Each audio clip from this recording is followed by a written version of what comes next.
what kind of father am I going to be if I'm kind of living in this sort of dread? Like, I always wanted to be a father, and I want to still. I am going to be a father. I'm confident, but I'm going to be a father with you know, a husband, because that is so much more appropriate to the way that I feel that I have been created and what's going to work for my life. So I feel like, to me, the biggest blessing for me in my way of being and who I am and how my family is, I feel like the best thing for me that I did was I took it really slow on my way out of the church, because I am out of the church now. I will always consider myself Mormon, because to me, being a Mormon is almost like being a Jew. Like, even if you don't practice, you are always culturally, you know, you have that heritage, you have that connection, and it's such a powerful thing to grow up in a Mormon paradigm. And I think it's such an amazing thing, because I feel like the person that it has the potential to shape you into, in terms of self-discipline, in terms of kindness to strangers, in terms of awareness of other people in the world. I think it's just the hugest blessing. But I also think it's the hugest blessing for me to have been a gay Mormon, because to be a gay Mormon means that you don't just go blindly forward in the faith or in the lifestyle that's sort of been presented to you. You have to step out of the box and question the world that you've been given.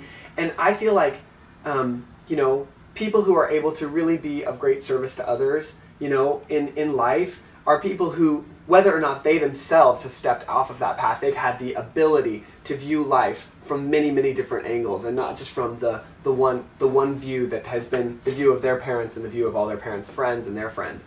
So the hugest blessing for me was, you know, on my way out of the church, I feel that if I had just kind of ripped myself out of all of the structure, because with Mormonism and with many other religions, there is such an infrastructure all built around you, in terms of theology, in terms of community, in terms of your way of feeling that you are a valid human being, that you have something to do on this earth. Your purpose in life is so fully invested in the ideals of Mormon, the ideals of Mormon afterlife, and the ideas of Mormon pre-life. Like, it's all just built in.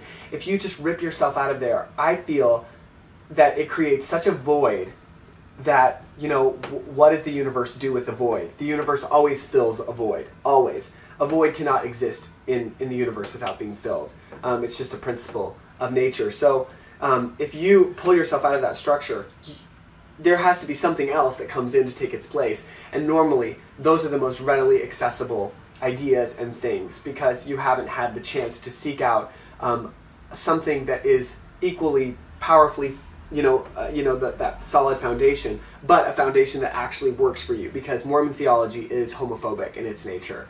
And so I definitely think that leaving that foundation and searching for another foundation is very wise for a Mormon person's happiness, in terms of their lifelong happiness. Because to believe in a homophobic theology, to believe in a homophobic rhetoric, and it is to be homophobic against yourself, is literally to be like a self-hating, a self-consuming thing. So, you know, people who are gay, who believe in Mormonism, I understand, because I lived it. I was that for 10 years, where I was a gay person saying to everyone, I'm gay, but I was continuing with that foundation.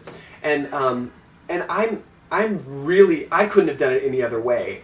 You know, everyone does things so differently, and they do it for the way that works best for them. But I have seen a lot of people rip themselves out of there and be like, I am not going to be part of this. This is utterly ridiculous, you know, and take that zeal that I had when I was a freshman and apply it to really moving themselves aggressively out of the church, and a lot of times out of their families, because suddenly they've become this person that their family no longer understands, because, you know, they didn't really know, the family didn't know this part of them, because they were hiding it, because they were afraid. But then once they do come out, they come out in such an aggressive way that, you know, the family's like, who are you? You are not you. And they're like, this is me, you have to accept it, you know. There's all those dynamics. And so I do feel like sometimes that can lead to just, you know, it can lead to addictions, or forming sort of alliances with certain foundations that, though they are very accepting of homosexuality, they're not accepting of the spiritual background that you came from. They're not accepting of the spiritual person that you probably are. And so you're equally sort of self-consuming, but in a different way, in a way that is definitely just as harmful.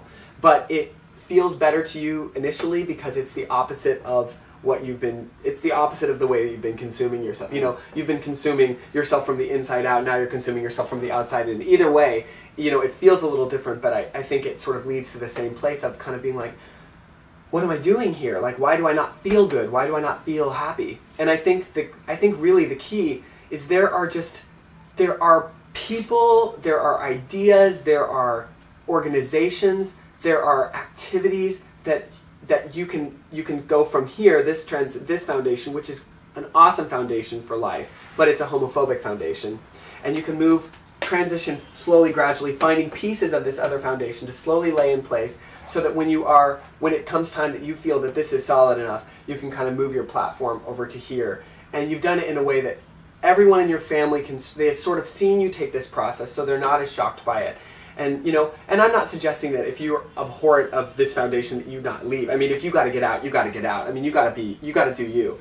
But I do feel like one of the biggest blessings for me of being a gay person is seeing things from a different perspective, and having friends that were also gay that, you know, were able to help me feel stable enough that I could start to build this new foundation, which is so much more appropriate to my life.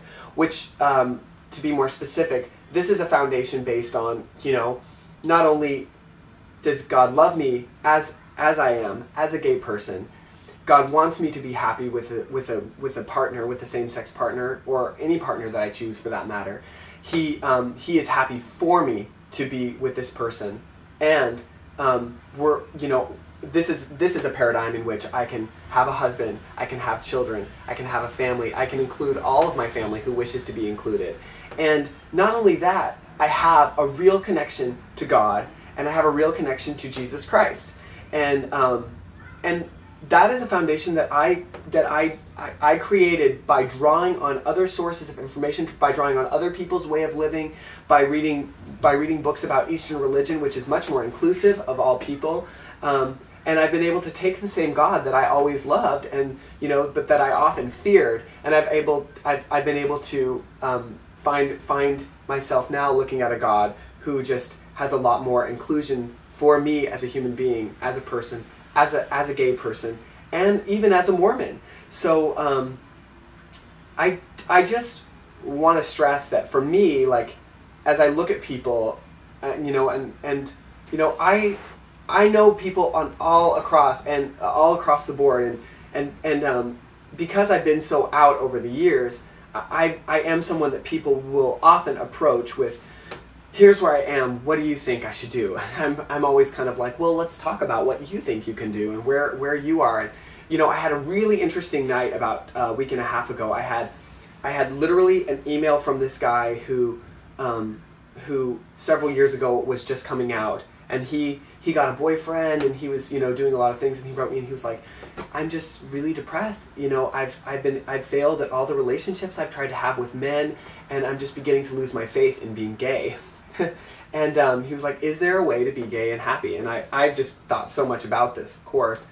And, you know, I just wrote him back, and I was like, where you are is really important. I'm like, where you are is really, really important, because you're at a place now where you've reached a place from which you can truly, truly build. You know, you've stripped away all these things. I'm like, you now need to learn to be happy, because he went right to having a boyfriend, and he went right to kind of like trying to form this life, because he came out as a gay person later in life. And so, you know, he felt like this need to really catch up with the world and be like, well, I have a partner too, you know, and it's not a wife, but I have a committed partner. And, you know, you move right into that, as opposed to going to this place where you're like, I need to accept myself. I need to realize that I can be happy without a boyfriend, without children, without, you know, I can literally be happy just being, because my sincere belief is that the universe is sending us all the spiritual nutrients, and all of the love, and all of the personal power that we need ever. It's 100% available now. And it's just a matter of us accepting that that power is available and claiming it. And